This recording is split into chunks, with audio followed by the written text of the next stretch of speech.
This is my Harry and Friends project. It is in the Harry Potter font, as you can see.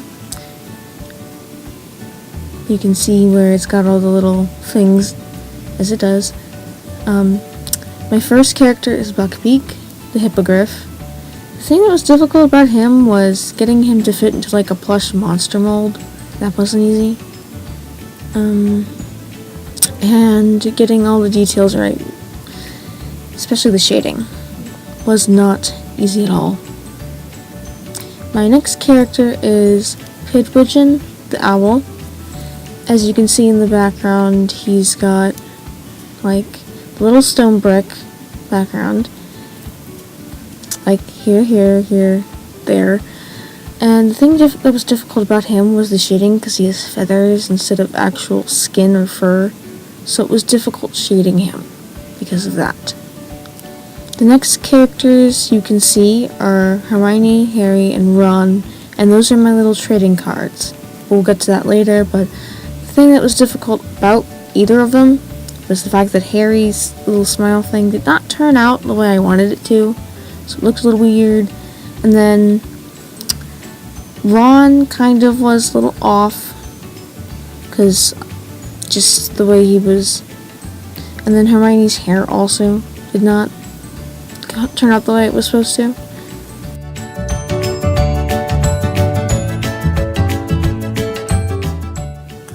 The first box side is the Harry and Friends Vitalmation title, and in the corner you can see Buckbeak. He's kind of hiding. The second box side is Pidwidgeon in the little owl archive they have in Hogwarts, and you can see the title card up in the corner. And you can see Pidwidgeon just sitting on a bunch of hay. There's hay scattered about on the floor, and the shading I like best because it kind of just turned out the best. Just looks amazing to me compared to everything else. But Pidwidgeon himself is kind of derpy. The next box side is Harry, Ron, and Hermione in the scene where they're leaving Hagrid's house when they go to visit Buckbeak after it was announced that he was going to be executed. And you have Sirius in dog form and Crookshanks running after them in that scene. And you can see that it's by the Forbidden Forest, and that it's dark, and that there's the sunset. You can see Hagrid's hut, and Buckbeak just kind of snoring in the background. He's just kind of dozing, as he was in the pumpkin patch. Yeah, he's kind of satisfied with the shading on the trees. The next box side is Hermione in the Great Hall, kind of poking her head out from the side. And you can see her, she kind of looks a little derpy, but that's my fault. But you can see the enchanted ceiling, the candles that float. You can see the entire great table where where the professors and the headmaster sits. And then you can see all the tables where Ravenclaw, Gryffindor, and Hufflepuff sit.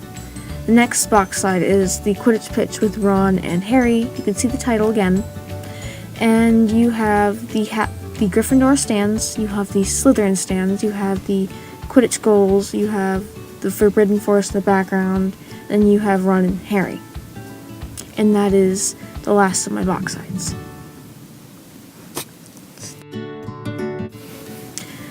That's the unboxing. The first item is Pidwidgeon, my Vitalmation. He is the little owl. The thing about him was that the arms were rather difficult, as you can see, because the gesso kept peeling off. It peeled off twice on each arm. I think one time more on the other. So painting him was hard, especially on the shading. It's got a little gesso on him. The shading was difficult again because the feathers, not fur or skin. The eyes I kept screwing up on because the paint went everywhere for the black after I did the yellow, and so the yellow couldn't really cover it up, so it kind of turned out a little messier than I wanted it to. The shading, not even the shading, the lighting on the nose and the eyes didn't turn out quite as par as I wanted to, and that was because it kept going everywhere and I had to fix it. That wasn't fun. Yeah, so that's Pidwidgeon. The shading again, you can see. The next thing I have in my box is Buckbeak the Hippogriff. As you can see here, he is lighter on the front than he is on the back, and you'll see that in a moment. The thing that was difficult about him was little feather outcroppings on top of his head, because you can't really sew those, and they were going to come off if I sewed too close to the edge, so I had to find a happy medium for stitching those. And you can see where I've got dapples and I've shaded his wings on the back, and you can see his little tail poking out, and you can see where I've painted in the hooves, the tails swell on the front. You can kind of see where I did the wings and the arms, and then like the beak and the eyes. The eyes were turned out like I wanted them to. I was actually quite happy with those. The ears, you can see where he's got a notch in one, and then the other ear is shaded as well. You can see where I shaded around the rim on the back, the lighting. You can also see that he's got hooves on the back. Try to make sure it was consistent with the details.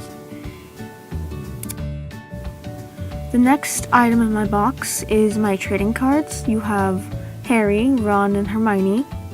Harry's smile kind of derped out, so that was a thing, and that made him look not so great, but overall, he still looks okay. The next one you have is Ron. He actually turned out the best.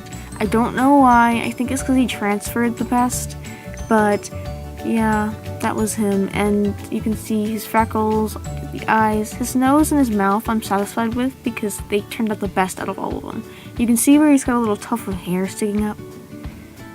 The next character I have is Hermione, and she looks a little worried. She wasn't supposed to look worried. She's supposed to look very happy and blushy and kind of look, but she kind of turned out a little weird. I think her hair is a little too short, so that's the thing. I wasn't happy with that. You can see where she has her little Gryffindor tie and her little shoes, and they're shaded and like highlighted. Yeah,